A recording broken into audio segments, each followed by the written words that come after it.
Con là si tui thà veng trong India con làm pan sầu hiền tui thà veng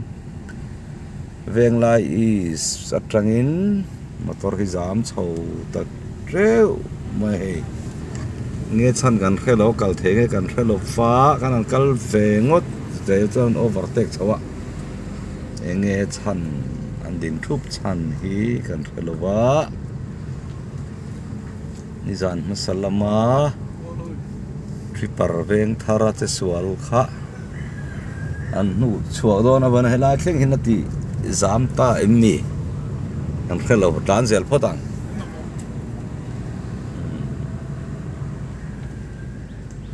zam chho char char mai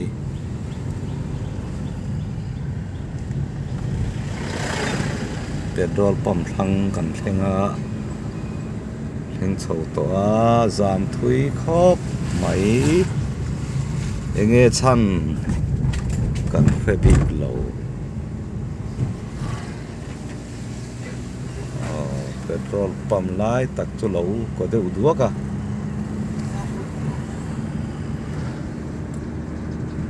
dia kon lam hi zam te lem hello de kho chung traffic kho chung lam traffic jam an lo wangin khu lam a khan an lo ti ding lo ka nei dong kha traffic police on kho chung tak chu jam lo ve lan zel photang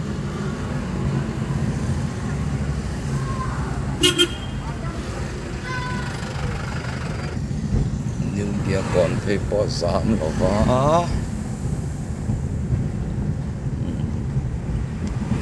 veng là mà khăn motor jam tu veng in an loading lo kan I don hi hi lai motor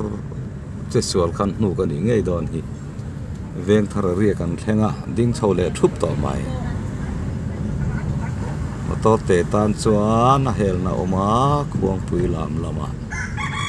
so ta ICR ke di hel di boktu ni ha anzel photang